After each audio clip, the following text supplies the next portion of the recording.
as I said, the power rule works for whole numbers in the exponent. It works for negatives. It works for decimals. It works for fractions, whatever. So let's finish the rest of the examples of finding derivatives using the power rule. So let's say we wanted to take the derivative of x to the 1/3. Well, again, I always drop the power first. So the 1/3 is going to go out front as a multiplier coefficient. And then I need to take away 1 from the exponent. So with 1/3, you could always say, well, what's 1/3 minus 1 if your fractions aren't strong? And remember, in order to do this, you would need to match the denominator. So that would be 3/3. And so 1/3 minus 3/3 would be negative 2/3. But I'll go ahead and teach you the shortcut for dealing with fractions. Basically, take away the take away the denominator from the numerator. Basically, just do 1 minus 3.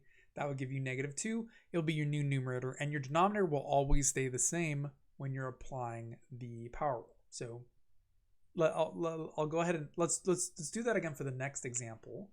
But also, again, a more common way of writing this answer would be, again, not using a negative exponent, but basically x to the negative 2/3 means divided by x to the 2/3. Sorry, I'm tired. I'm having difficulty speaking. But yeah, this would leave me with 1/3 x to the 2/3 power. And this applies to all sorts of radical functions, anything involving square roots, cube roots, fourth roots, fifth roots, and so forth. Because if you recall, again, with properties of algebra, you can rewrite these sort of expressions using fractional exponents. Because x to the fifth root of x squared is equal to x to the 2/5 power.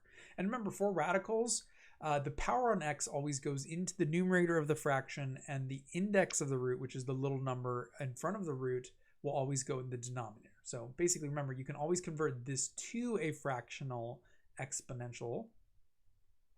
And now I can apply the power rule. So again, to find the derivative of this, I always just drop the... Also notice ddx, if since I have not solved the derivative yet, I'm continuing to write ddx here. Here, all I've done is I've changed the form. This is equal to this because I haven't taken the derivative. Now, when I apply the power rule, notice now I get rid of the ddx as I'm writing it because I have differentiated the function. I have done the operation. It's sort of like multiplying and dividing and adding and subtracting. ddx is its own operation. It's not arithmetic. It's calculus. It's a different type of operation, but it's kind of a similar thing where you can kind of think about it as ddx means calculate the derivative of this. Once you do, you get rid of the ddx and consider it differentiated. So again, I drop the power, then I subtract 1. The shortcut would be 5 minus 2, or 2 minus 5 is negative 3, and so this would become negative 3/5. And again, I could write that using a positive exponent as 2 divided by 5x to the 3/5. And also, since my original function here was written as a radical, it's pretty common, and sometimes in your homework you might be asked to write this. My equal sign's getting a little bit misplaced here.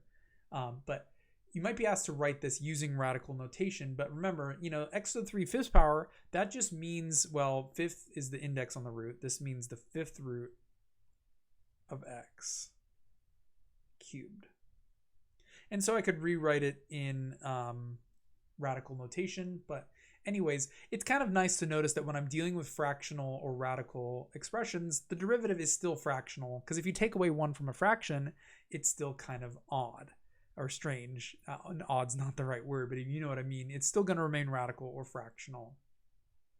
And if you're wondering on an exam, how should I write it? Well, these are all three the same answers. I don't really care, but just pay attention for like online homework and such in terms of if it asks you to write as a radical or as a fraction or whatever, just do it because it might mark you wrong if you don't give the proper format. And last but not least, for decimals, it is again the same idea. So to find the derivative of x is 0.3, we're always going to drop the power and subtract 1. Well, 0.3 minus 1 would be negative 0.7. And again, I could then rewrite this using fractions and decimals and whatever.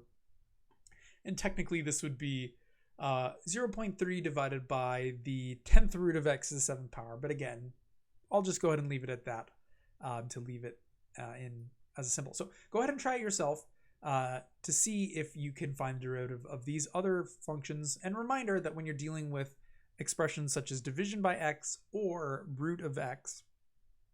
Step 1, rewrite it using the proper power, then apply the power rule. That's always an easier way of going about it.